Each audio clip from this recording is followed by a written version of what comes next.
sorak-sorai kepada Tuhan Allah yang ada di tengah-tengah kita. Amin. Haleluya. Haleluya. Haleluya. Katakan bersama saya, dialah Allah. Dialah Allah. Dialah Allah Dialah Allah. yang maha mulia, yang maha kuasa atas hidupku. Amin. Haleluya.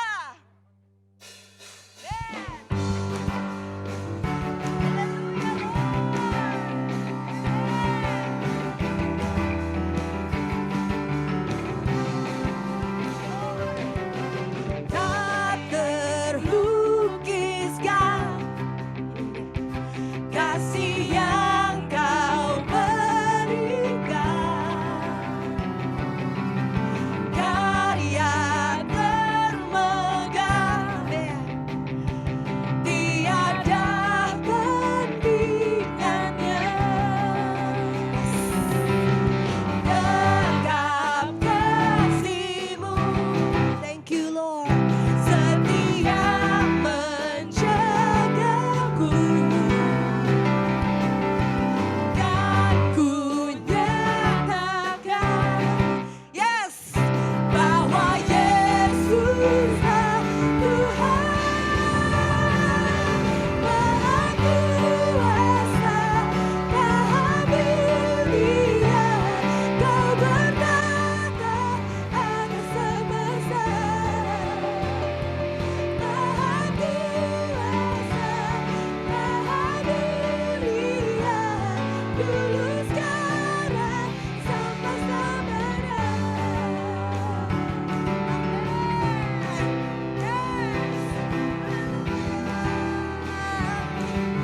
Mari kita nyatakan dari awal, yes.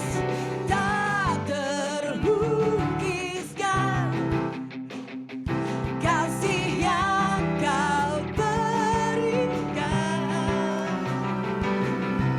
karya termegah, amin, amin, tiada bandingannya. Gegap kasih-Mu, setia menjagaku.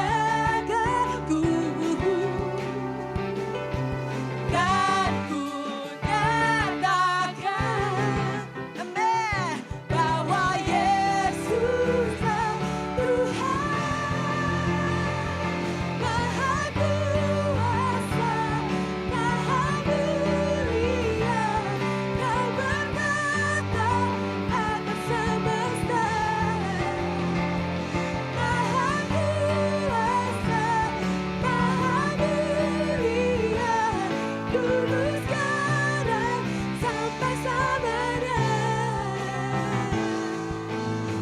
Yesus,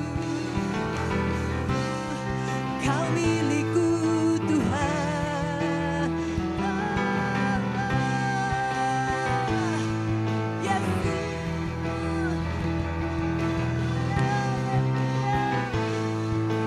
Mari angkat tangan, mari sembah. Maha Kuasa, Maha Mulia, Kau bertata atas semesta. Maha Kuasa, Maha Mulia, dulu sekarang sampai selamanya. Maha Kuasa, Maha Mulia, Kau bertata atas semesta. Maha Kuasa, Maha Mulia, dulu sekarang sampai selamanya. Sampai selamanya. Amin. Amin. Yes. Saya rindu kita mendeklarasikan ini, kita bersama-sama mengatakan Sang Maha Mulia, Sang Maha Kuasa. Maha Kuasa. Inilah keputusan kami. Inilah alasan kami untuk datang menyembah-Mu. Berikan sorak-sorai, berikan sorak-sorai. Katakan dialah satu alasan, dialah kehidupanku. Amin. Yes.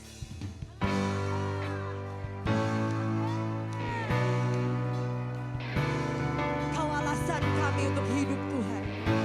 Kau alasan kami untuk kami terus berdiri tegak.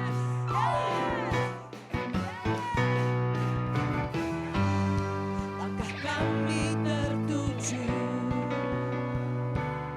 berlari dari segala penjuru, mendekat kepada Sang Penebus, dapati sinar terang yang kudus. Yesus, Kau berkuasa untuk selamanya.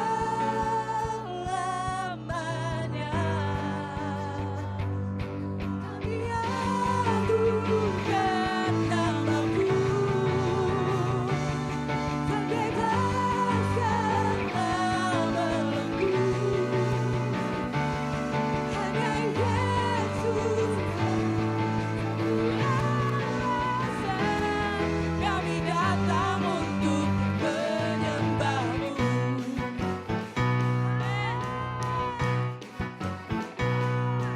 Segala ikatan tak terbuka, yes, dan setiap dosa tak Kau hancurkan. Karena ada Kau Sang Penebus, sucikan dengan cahaya terang-Mu. Amin, amin. Oh Yesus, Kau berkuasa untuk selamanya.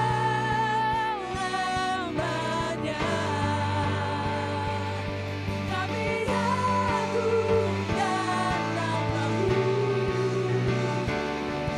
terbebaskan belenggu. Hanya Yesus Kau satu alasan kami datang untuk menyembah-Mu.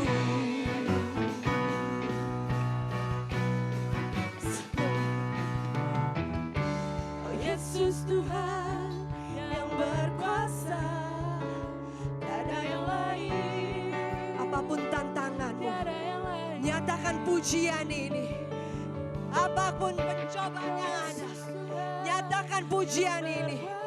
Yes Lord, tiada yang lain, tiada yang lain.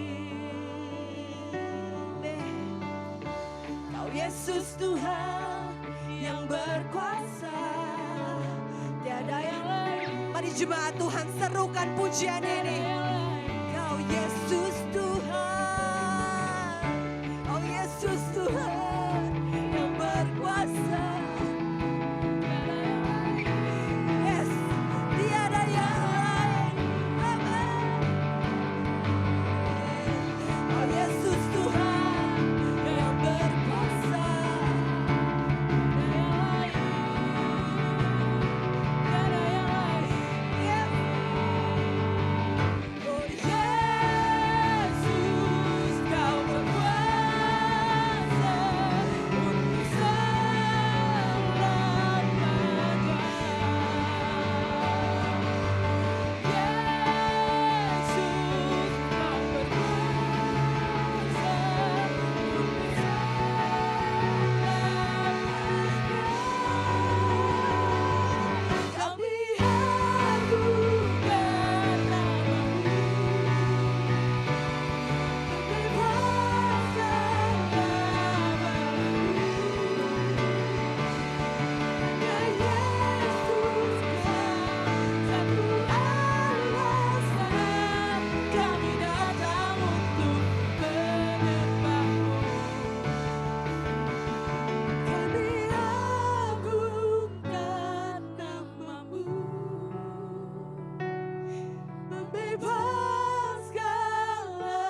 datang untuk menyembahmu. Kami agungkan namamu, bebaskanlah belenggu. Ada Yesus kau satu alasan kami datang untuk menyembahmu.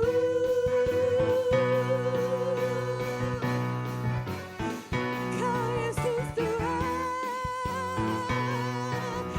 Kau alasanku.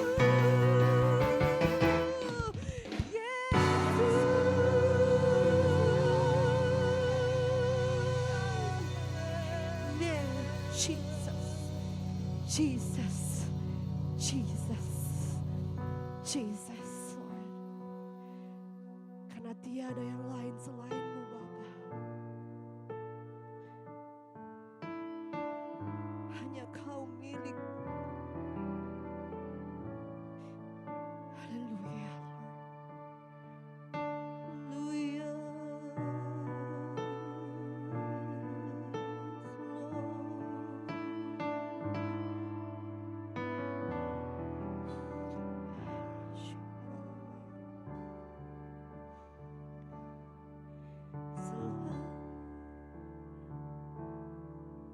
Selain Kau tiada yang lain, hanya Kau milikku di surga. Sekalipun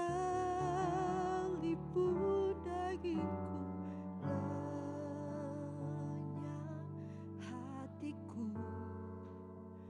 lemah tak berdaya.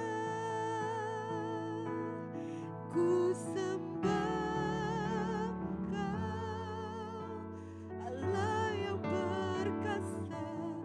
Ku sanjung tinggi namamu di hidupku, Tuhan, tiada yang lain. Ada Kau satu di hatiku.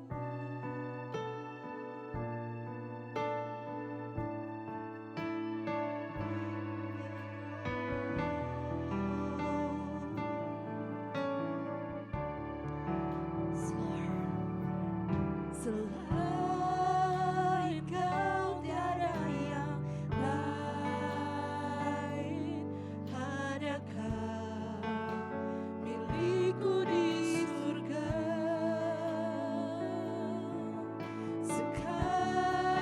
Sekalipun dagingku lenyap, hatiku lelah tak berdaya.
Tuhan Raja, ku ingin mengenalmu selalu.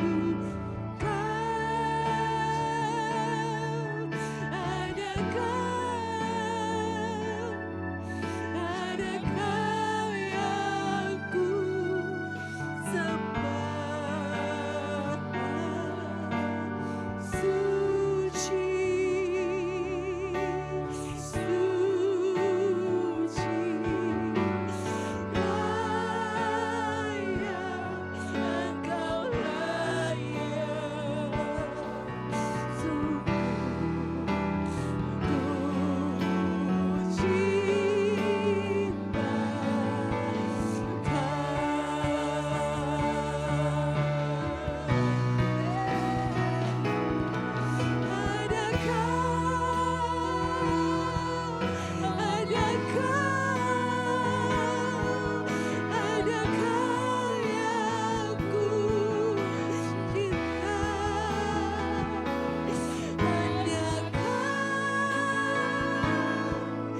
Tuhan Raja, ku ingin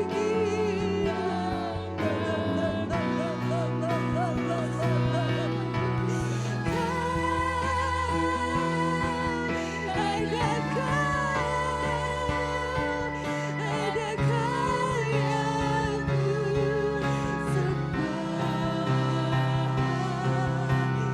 suci,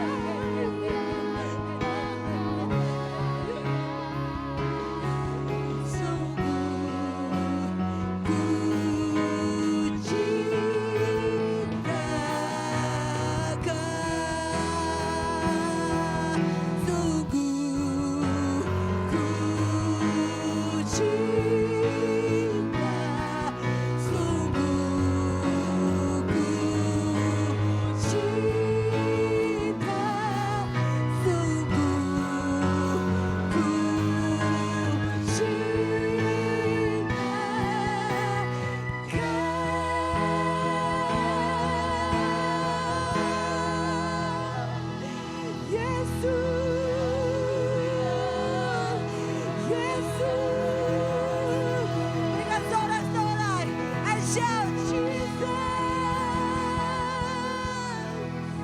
Amen. Amen, Lord. Terima kasih untuk jamahan-Mu, Tuhan. Terima kasih, Tuhan. Terima kasih Kau ada di tengah-tengah kami, Tuhan. Inilah kepuasan kami, Bapa. Ketika kami ditenggelamkan di dalam hadirat-Mu. Kami bersyukur. Kami syukurkan Engkau di dalam nama Yesus. Sekali lagi berikan sorak-sorai kepada Allah yang bertahta di tengah-tengah kita. Berdaulat penuh atas hidup kita. Amin. Haleluya. Matius berkata seperti ini. Tetapi Yesus berkata kepada mereka, tidak perlu mereka pergi. Kamu harus memberi mereka makan. Jawab mereka, yang ada pada kami di sini hanya 5 roti dan 2 ikan. Yesus berkata, bawalah kemari kepadaku. Lalu disuruhnyalah orang banyak itu duduk di rumput, dan setelah diambilnya 5 roti dan 2 ikan itu, Yesus menengadah ke langit dan mengucap berkat. Lalu memecah-mecahkan roti itu dan memberikannya kepada murid-muridnya. Lalu murid-muridnya membagi-bagikannya kepada orang banyak, dan mereka semuanya makan sampai kenyang. Bapak Ibu pernah gak dalam hidup kita, saya yakin kita pernah, kita merasa Tuhan saya gak punya cukup. Mungkin keuangan, mungkin kesehatan, mungkin hubungan. Tuhan yang aku punya itu gak cukup. Sama seperti di sini kasusnya. Dari segi manapun 5 roti dan 2 ikan itu gak bisa memberi makan 5.000 orang. Mau cuma 1 sisik per orang pun gak cukup. Mau cuma secuil 1 orang itu gak cukup. Secara matematika, secara logika gak mungkin bisa mencukupkan semua. Mungkin kita ada di dalam tahap seperti Tuhan, aku udah hitung-hitung, Tuhan udah segalanya udah dicoba deh, dihemat-hemat dan lain sebagainya. Tetap gak cukup. Dan seperti murid-murid kita mulai berpikir matematika kita, Tuhan lebih baik suruh mereka pulang, makan di rumah masing-masing, aman. Tuhan kenapa gak suruh mereka pergi aja, suruh mereka cari ke orang-orang lain di desa-desa tuh. Daripada kita harus ngurus mereka, ngasih makan, gak akan cukup. Tapi Yesus berkata apa? Bawa kepada aku. Ketika saudara merasa sesuatu tidak cukup dalam hidup saudara, bawa kepada Tuhan. Karena ketika kita bawa kepada Tuhan, sesuatu yang menurut kita gak cukup, dengan pengucapan syukur dibawa kepada Tuhan, Tuhan sanggup membuatnya cukup. Pagi hari ini saya mau membangkitkan iman kita pagi hari di sini. Sekali lagi mau gak kita percaya lagi sama Tuhan? Tuhan kita sanggup menolong kita. Sekalipun mungkin menurut logika kita udah hitung-hitung, Tuhan kayaknya udah buntu deh, udah gak bisa keluar dari masalah ini. Tuhan kayaknya udah gak ada jalan keluar deh. Tapi asal kita mau percaya lagi sama Tuhan. Kita kasih Tuhan, menurut aku emang udah gak ada jalan keluar. Tapi sekarang aku mau kasihin sama Tuhan. Kuasanya sanggup mengubah sesuatu yang buntu menjadi jalan terbuka. Itu sebabnya kenapa Alkitab berkata bahwa serahkanlah khawatirmu kepada Tuhan, maka Ia akan memelihara engkau. Tidak untuk selama-lamanya dibiarkannya orang benar itu goyah. Tuhan sanggup memelihara setiap kita. Gak peduli keadaan kita saat ini, gak peduli background kita, sebuntu apapun hidup saudara saat ini, Tuhan sanggup memelihara engkau. Pertanyaannya, mau gak kita percaya sama Tuhan? Mau gak kita serahin yang kita menurut kita gak cukup, kita serahin sama Tuhan? Atau kita malah berkata, Tuhan buat aku aja ini udah gak cukup loh. Ngapain sih aku serahin sama Tuhan? Mending aku pakai, seenggaknya lah. Walaupun gak cukup buat aku, seenggaknya adalah sedikit. Tapi sebaliknya ketika bilang, Tuhan buat aku ini gak cukup, makanya aku serahin sama Tuhan. Di situ Tuhan bekerja dalam hidup saudara. Pagi hari dan persembahan kita. Sekali lagi saya selalu mengingatkan, persembahan bukan soal jumlah, bukan soal uang. Tapi persembahan kita adalah bukti bahwa kita mau mempercayakan hidup kita kepada Tuhan. Kita bilang, Tuhan mungkin buat aku ini gak seberapa. Apalagi mungkin buat orang lain gak seberapa. Tapi ini yang terbaik yang bisa aku berikan pagi ini. Di situ iman kita bangkit. Karena kita sedang mempercayakan hidup kita kepada Tuhan yang sanggup menolong kita. Yang sanggup membuat hal yang gak cukup menjadi berlebih. Untuk kita berbuat baik. Mari ingat persembahan kita pagi hari ini.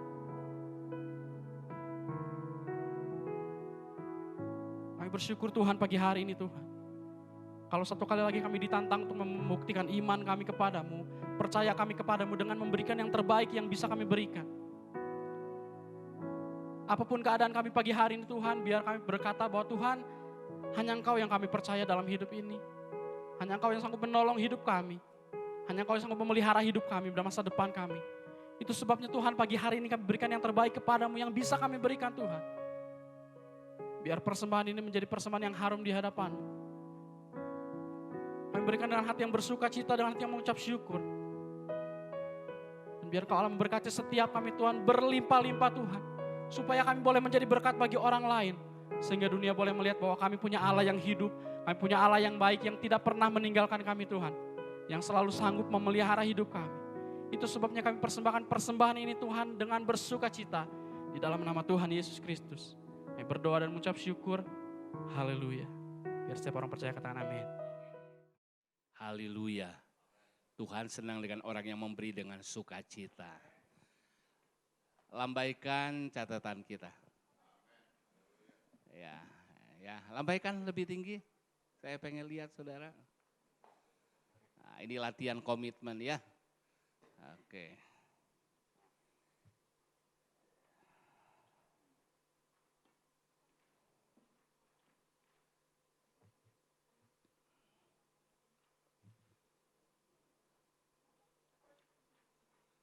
Ya.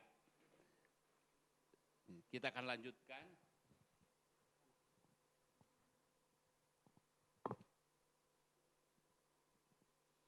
Maksud saya, pagi hari ini kita sudah minggu yang ketiga ya, di bulan Januari. Nah saudara, bulan Januari itu diambil dari mitologi atau budaya orang Romawi. Romawi itu setiap bulan ada namanya. Dan bulan Januari itu diambil dari sebuah dewa, namanya Dewa Janus. Nah, Dewa Janus ini kepalanya dua. Yang satu ngadap ke depan, yang satu ngadap ke belakang. Nah, kenapa? Karena Dewa Janus ini dia mengantisipasi ke depan, tapi dia juga mengevaluasi ke belakang. Saya berdoa di bulan Januari ini saudara mengantisipasi ke depan tahun 2023. Tapi mengevaluasi yang di belakang tahun 2022. Itu sebabnya banyak orang di bulan Januari ini masih membuat yang namanya resolusi. Apa itu resolusi? Resolusi sama seperti komitmen. Tindakan yang mau dilakukan sepanjang tahun 2023. Supaya apa? Hidup saya lebih baik. Saya punya target tertentu, saya punya tujuan tertentu.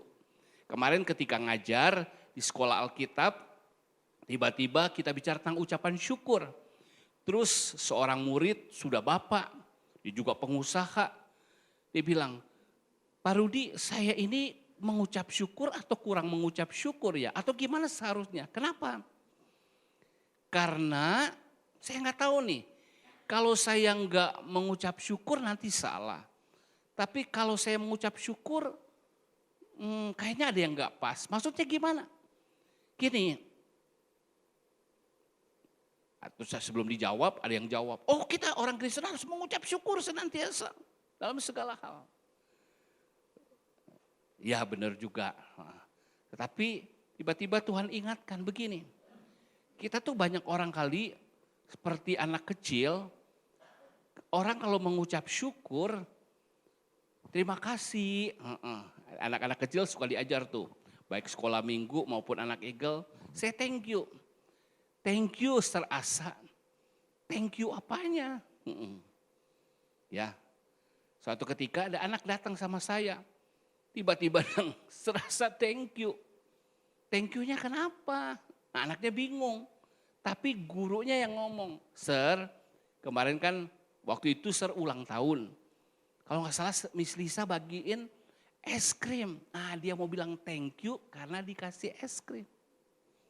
Nah saudara, ucapan syukur kita akan begitu terasa berarti kalau ucapan syukur kita nggak umum. Memang kita harus mengucap syukur dalam segala hal.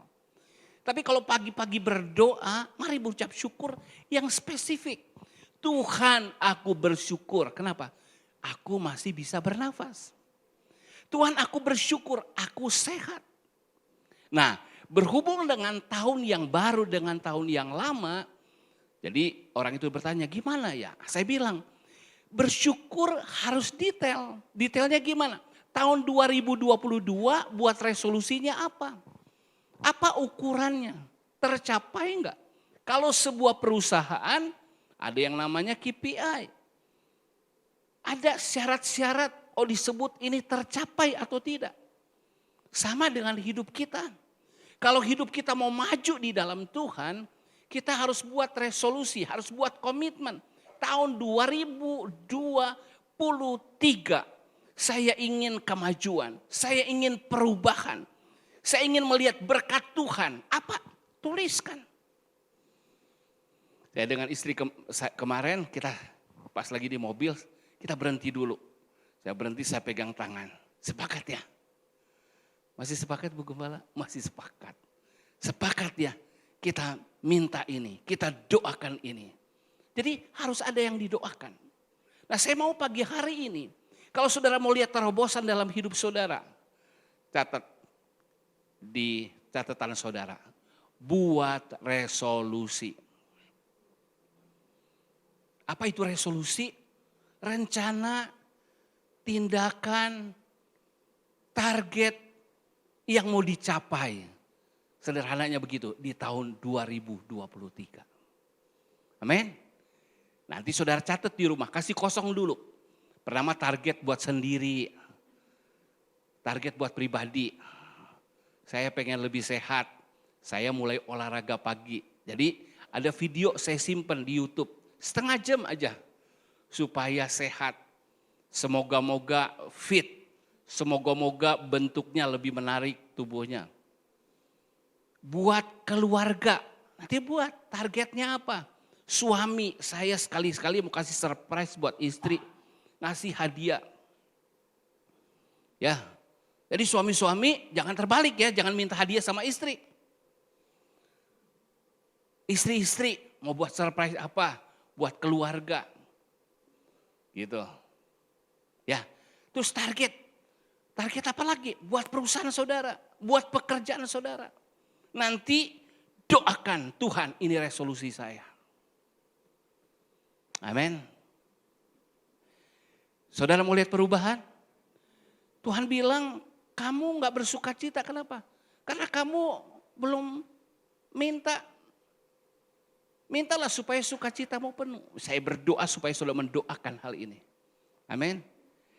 Ya, tapi lebih dari semua itu ketika kita sedang belajar firman Tuhan kitab Matius, saudara, kirana kelana itu kitab Matius.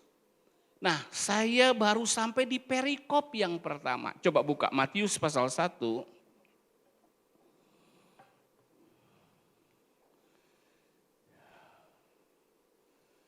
Sudah siap buka Alkitab saudara? Jadi pastikan saudara bawa Alkitab, entah itu Alkitab elektronik atau Alkitab cetakan. Silakan buka Matius 1. Perikop yang pertama itu tentang silsilah Yesus Kristus. Ayat 1 sampai dengan ayat 17. Coba lihat di situ silsilah Yesus Kristus. Saya minta beberapa orang bantu saya. Ketika baca silsilah Yesus Kristus, apa yang saudara temukan di sana? Yoim, satu kata.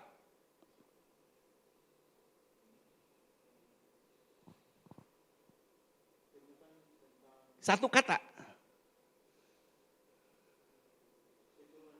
Hah? Keturunan. Oke. Pan Matius, satu kata.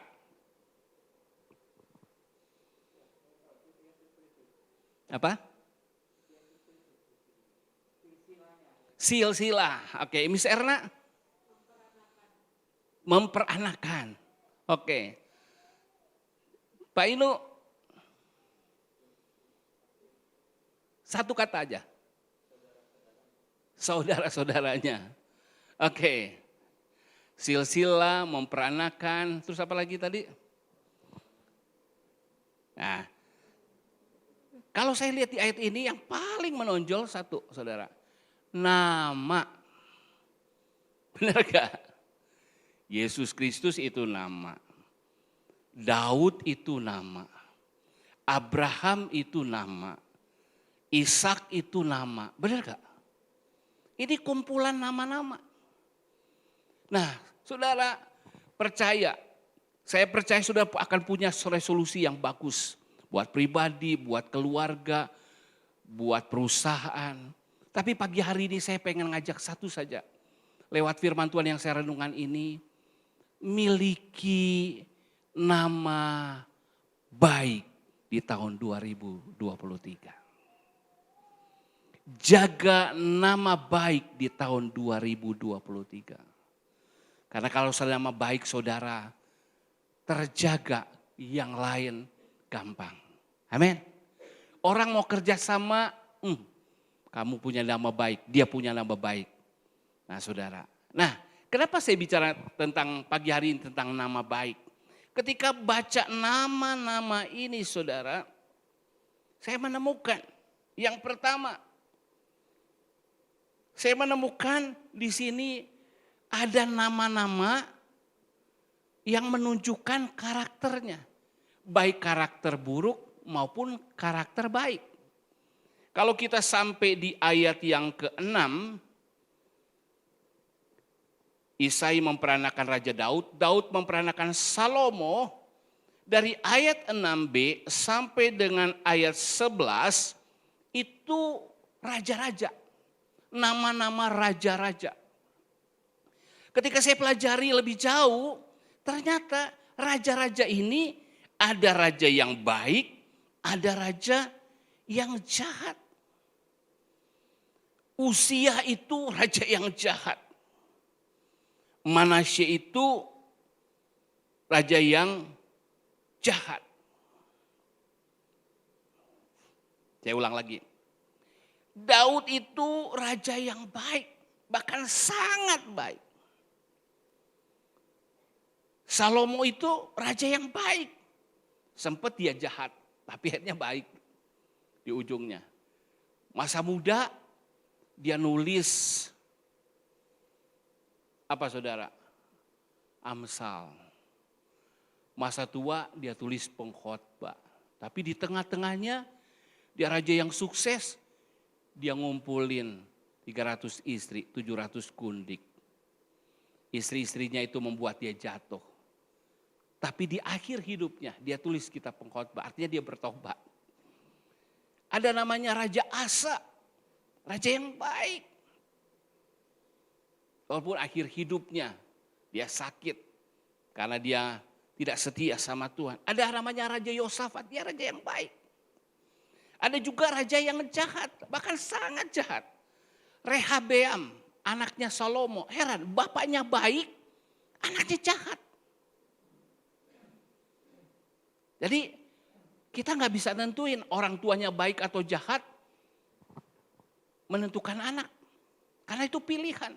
Ada ayahnya baik, anaknya jadi jahat. Ada ayahnya jahat, anaknya bisa baik.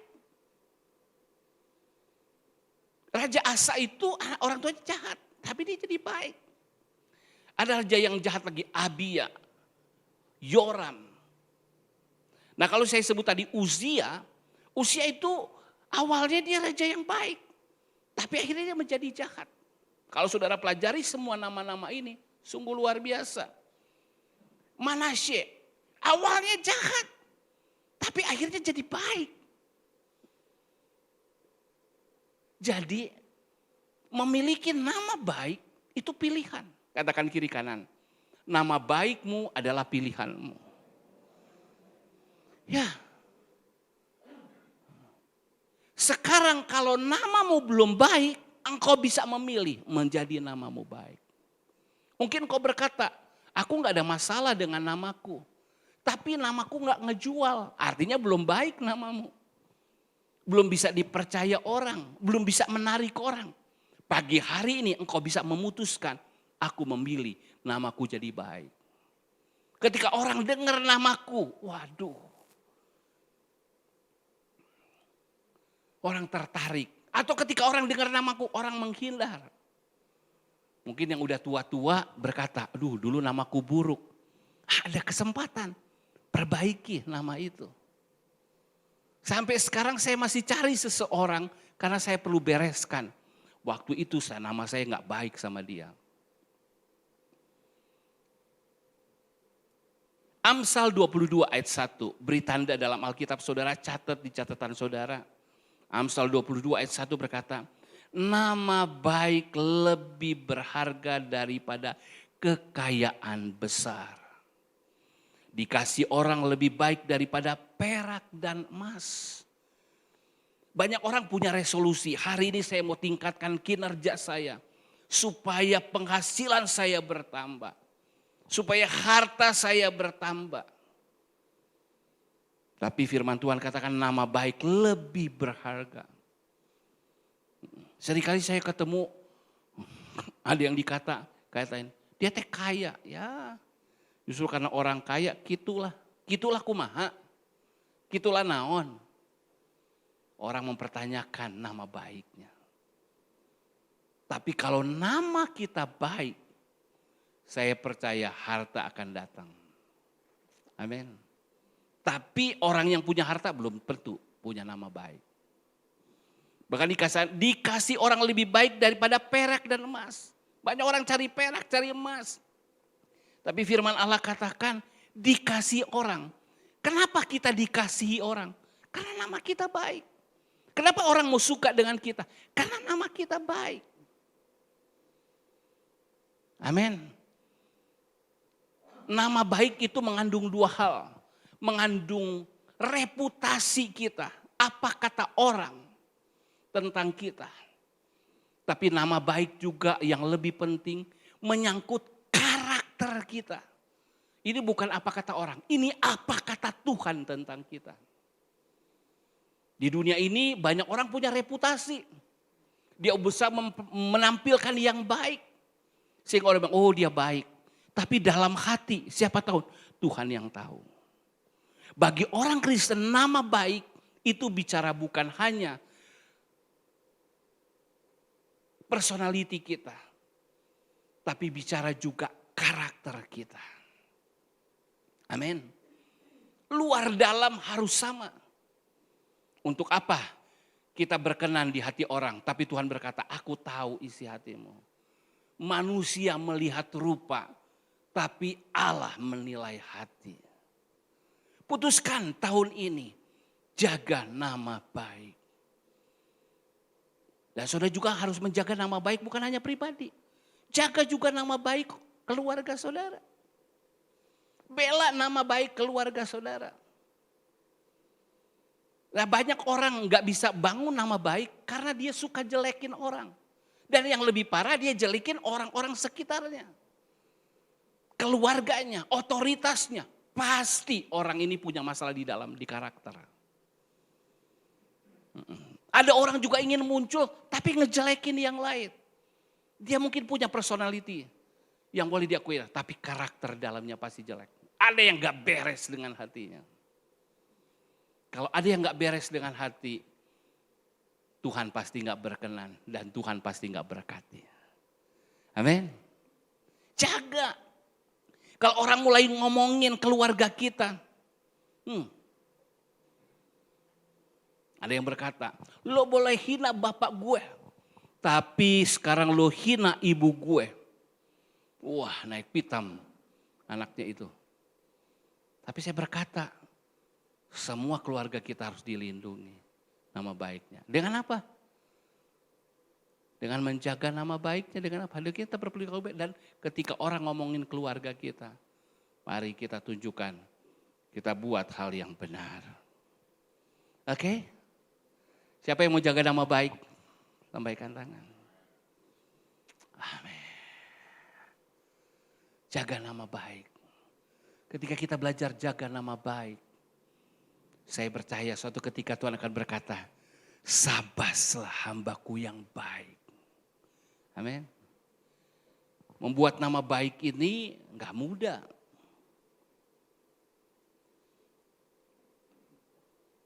Membuat nama baik ini sebetulnya membuat nama baru. Ya. Ketika orang diberi nama, itu diberi tujuan hidup. Saya dulu tanya-tanya, kenapa nama saya Rudi? Saya tahu tahun 70-an itu ternyata Rudi Hartono tuh lagi jago-jagonya main badminton. Tapi saya mulai besar, saya nggak suka badminton sampai sekarang. Padahal jemaat punya beberapa lapangan badminton, ya. Emang gak suka aja. Jadi waktu kecil saya ingat nama saya itu gak cuma Rudi. Ada Freddy. Jadi saya suka pakai nama Freddy. Tapi akhirnya saya juga gak suka pakai nama Freddy itu. Karena dulu ada yang terkenal namanya Baterai Freddy. Lambangnya kucing. Kucing itu negatif buat saya. Kenapa? Suka nyolong. Ya, jadi saya nggak pakai lagi. Itu hanya contoh aja. Orang tua mengharapkan saya bisa terkenal, bisa hebat seperti Rudi Hartono. Pendekatan nama itu sebuah tujuan. Nah, kalau kita memiliki nama yang baik, saya percaya saudara, kita perlu nama baru. Di dalam Alkitab kalau kita baca di ayat-ayat ini saudara, Menarik sekali, misalnya di ayat yang pertama dan kedua. Inilah silsilah Yesus Kristus anak Daud, anak Abraham. Ayat 2, Abraham memperanakan Ishak. Ishak memperanakan Yakub. Tahukah saudara, nama Abraham sebelumnya bukan Abraham, tapi Abram. Abram artinya Bapak yang agung. Bapak yang hebat. Itu menunjukkan apa? Kemanusiaannya, pengen jadi hebat. Tapi Tuhan ganti namanya Abraham. Abram ada Abraham, ada unsur huruf H di sana. Itu melambangkan huruf apa saudara? Elohim atau Yahweh di situ. Jadi dulu Abram itu pengen menonjol berdasarkan kemanusiaannya. Pengen dipandang hebat, itulah keakuannya. Murid-murid pernah datang. Bolehkah kami duduk sebelah kiri atau sebelah kanan? Jika engkau datang memerintah nanti, semua berebut kekuasaan. Tuhan gak larang loh. Tapi Tuhan cuma bilang gini, apakah kamu sanggup bayar harganya? Jadi sebetulnya Tuhan enggak mengelarang. Kita punya nama besar. Kita punya nama terkenal. Tapi Tuhan mau kita membayar harganya. Supaya nama itu bukan hanya buat kita. Bukan hanya ego kita. Tapi Tuhan ubah. Abram jadi Abraham. Artinya apa? Bapak banyak bangsa. Saya renung-renung. Apa bedanya ya? Bapak agung sama bapak bangsa. Banyak bangsa. Ternyata apa saudara? Namanya juga besar. Tuhan bilang aku akan membuat namamu masyhur. Padahal di sini dari dulu Abram pengen hal itu.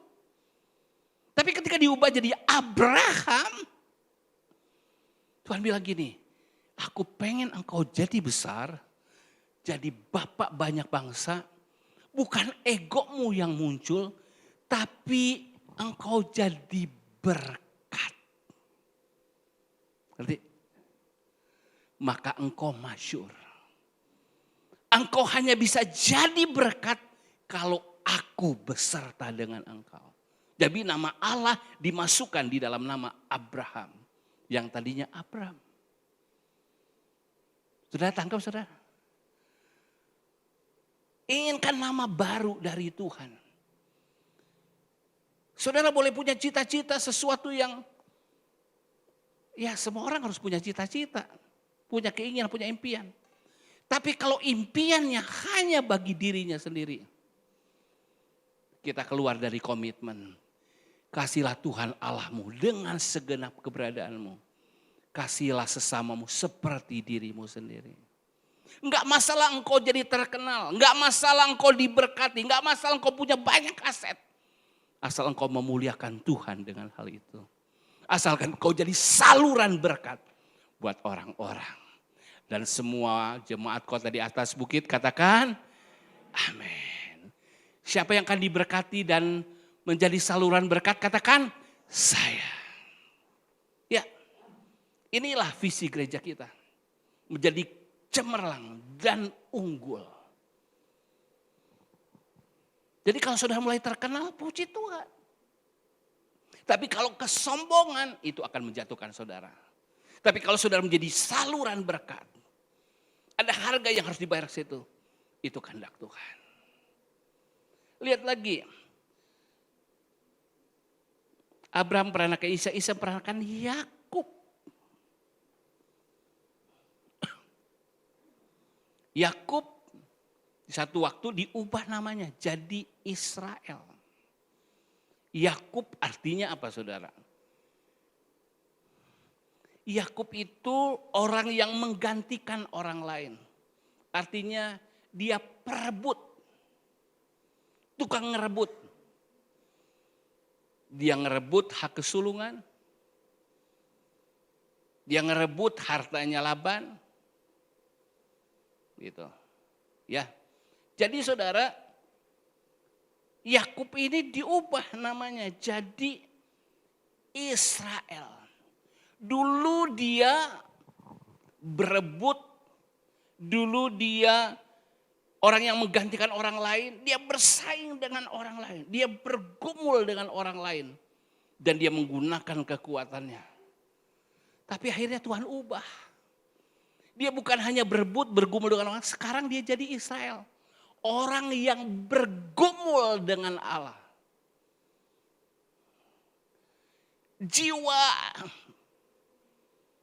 Jiwa bersaingnya, jiwa bergumulnya, jiwa pejuangnya, Tuhan ubah.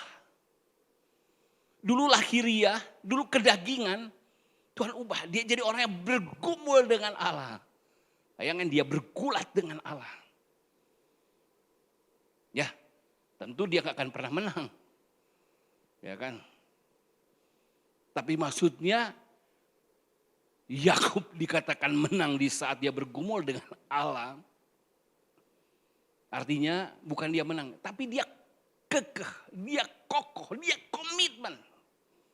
Dia bilang begini, sebelum engkau memberkati aku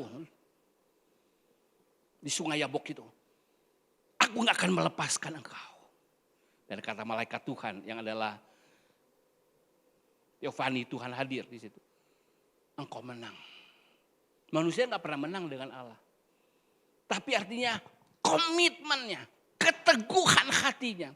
Dia bilang, aku gak akan pergi sebelum engkau memberkati aku.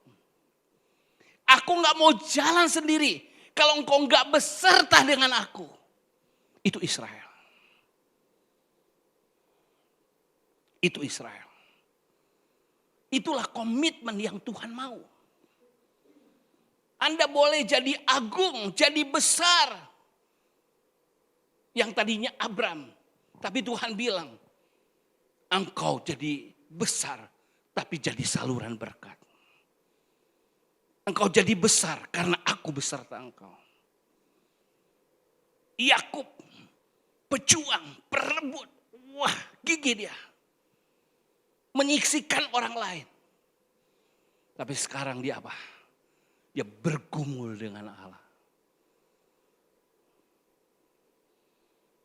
Dia bergumul dengan Allah. Jadilah orang-orang yang suka bergumul dengan Allah. Aku gak berhenti berdoa Tuhan. Sebelum aku lihat pintu kemurahan terbuka.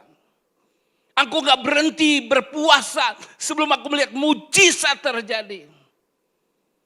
Aku gak berhenti membakar korban Tuhan. Sebelum api dari surga turun membakar korban persembahanku. Aku gak mau berhenti melihat. Aku gak mau berhenti beribadah. Sampai semua keluargaku diselamatkan. Itu orang yang bergumul dengan Allah. Itu yang Tuhan mau di tahun 2023. Di tengah kegelapan. Justru kita jadi orang yang bergumul dengan Allah.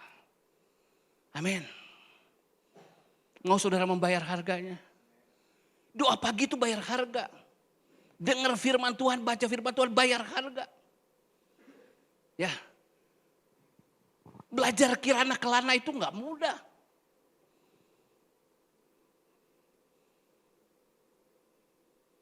Mencermati. Saudara gak sekali dengar langsung ngerti enggak?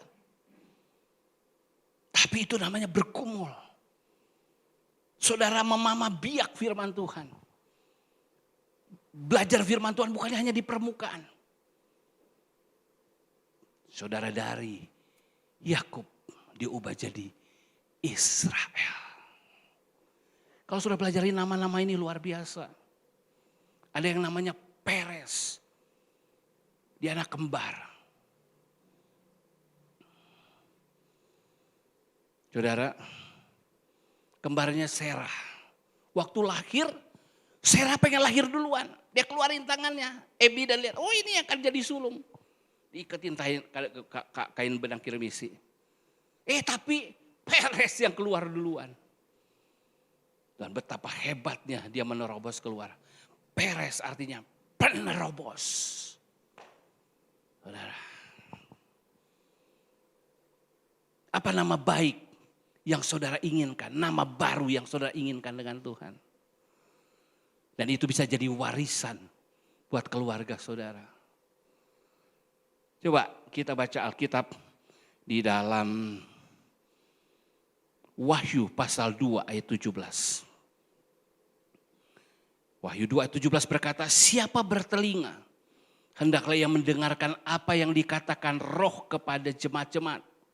Barang siapa menang, kepadanya akan kuberikan dari mana yang tersembunyi.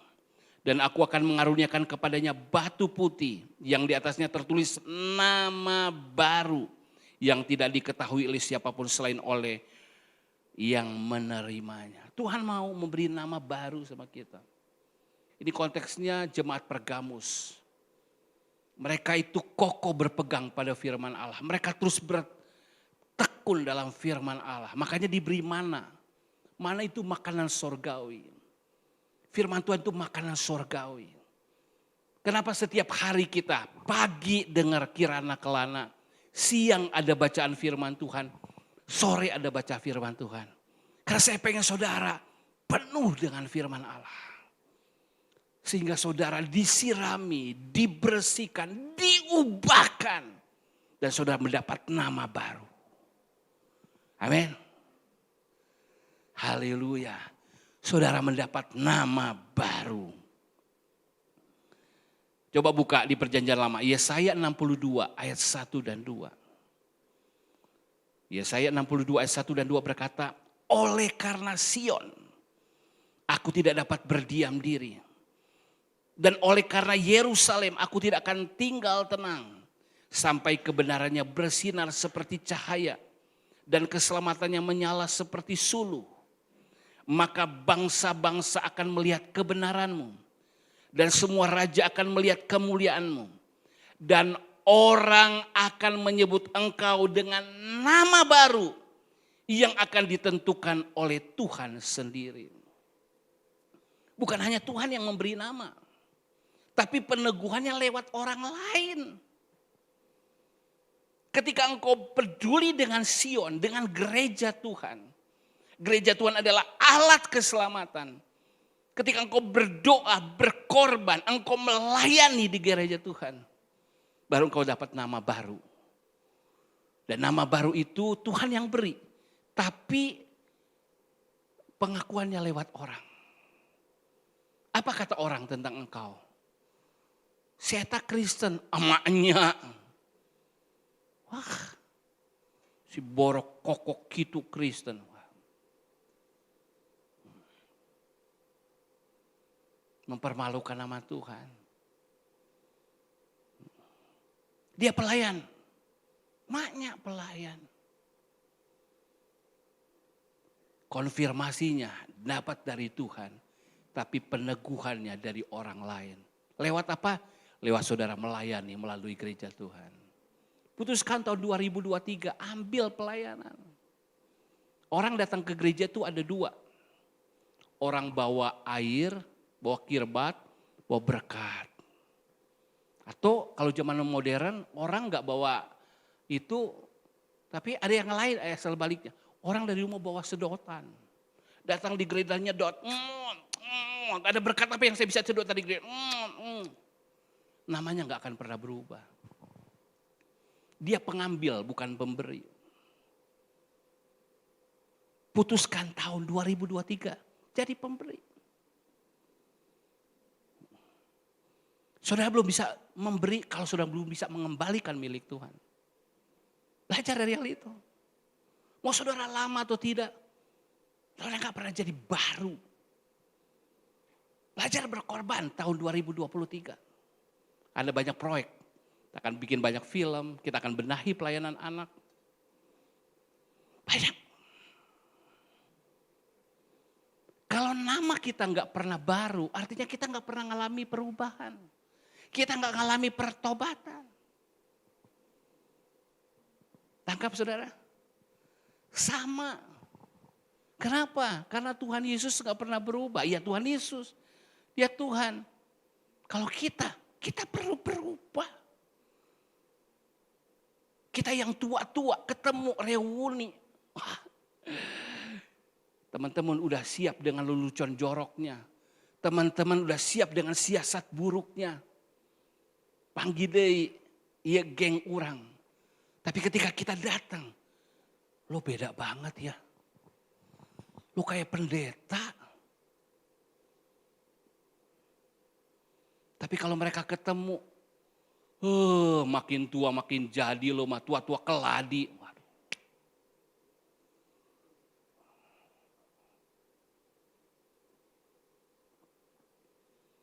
Bicara komitmen, inilah intinya. Bicara komitmen bukan jemaat di Nina Bobokan, Kak. Saya nggak mau jadi pemimpin buta, membawa orang buta, sama-sama masuk lubang. Untuk dapat terang, dapat kirana, belajar firman Tuhan. Dan Tuhan mulai menyinari. Kemarin saya mandi, keluar dari kamar mandi, saya sedikit ketakutan. Saya ngomong sama istri, oh Tuhan, ngeri ya. Baru baca satu perikop. Kenapa? Kalau saudara pelajari di kitab ini, poin saya yang ketiga, saudara sudah punya nama baik, saudara harus punya nama baru. Tapi pastikan nama saudara itu tertulis di kitab kehidupan. Atau pastikan nama saudara tidak dihapus dari kitab kehidupan. Waktu saya pelajari Matius 1, coba saudara lihat Matius 1, kembali ke ayat yang ke berapa? Sebentar. Ayat 8. Ayat 8 itu berkata begini. Asa memperanakan Yosafat. Yosafat memperanakan Yoram. Yoram memperanakan Usia. Di situ dikatakan Yoram memperanakan Usia. Ya, Yoram perhatikan, Yoram memperanakan siapa? Usia di ayat 8. Sekarang buka 1 Tawarik pasal 3 ayat 11 dan 12. Ini namanya belajar makan makanan keras. Makanya saudara buka Alkitab, catat. Coba lihat 1 Tawarik pasal 3 ayat 11 dan 12. Anak orang ini ialah Yoram. Anak orang ini, sekarang anaknya Yoram siapa? Anak orang ini ialah Ahasia. Anak orang ini maksudnya anak Ahasia ialah Yoas. Anak orang ini, anaknya Yoas adalah Amasia. Anak orang ini ialah Asaria. Anak orang ini ialah Yotam. Nah lihat, di perjanjian baru di Matius 1 ayat 8, Usia langsung ke Yoram. Yoram langsung ke Usia. Sesungguhnya Usia adalah buyutnya Yoram. Jadi ada 3 nama. Di perjanjian lama mereka eksis, mereka ada. Bahkan mereka ini raja. Punya kedudukan, punya aktivitas, dikenal orang. Tapi ketika berhubungan dengan silsilah Yesus Kristus, nama itu dihapus. Dihilangkan, gak masuk dalam silsilah Yesus Kristus. Tidak berbagian dengan Yesus Kristus. 3 nama itu tuh Raja Ahasia, Raja Yoas, Raja Amasia. Bahkan di masa itu ada Raja Atalia. Ini namanya dicoret. Buka dulu Wahyu 3 ayat 5. Sudah ngerti nanti. Wahyu 3 ayat 5. Barang siapa menang, ia akan dikenakan pakaian putih yang demikian. Aku tidak akan menghapus namanya dari kitab kehidupan. Melainkan aku akan mengaku namanya di hadapan Bapakku dan di hadapan para malaikat. Yang pertama pastikan nama kita tertulis di dalam kitab kehidupan, buku kehidupan. Kenapa? Karena kita sudah punya nama baru. Kita sudah bertobat. Ini anak-anak Allah. Ini bukan anak iblis, bukan anak dunia. Amin. Tapi pastikan nama saudara tidak dihapus. Seperti siapa tadi? 3 raja tadi. Wah, tambah berat ya ikut Tuhan.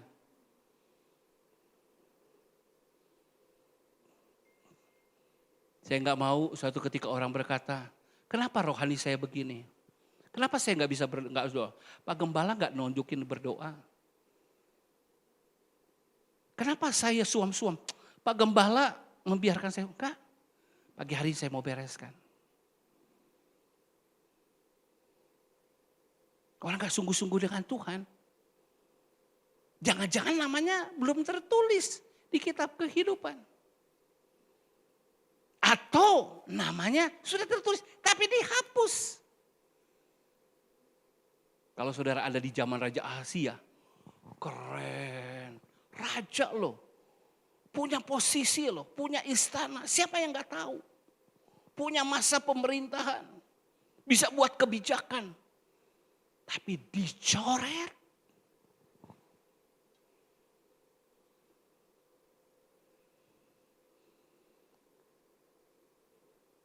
Wahyu 20.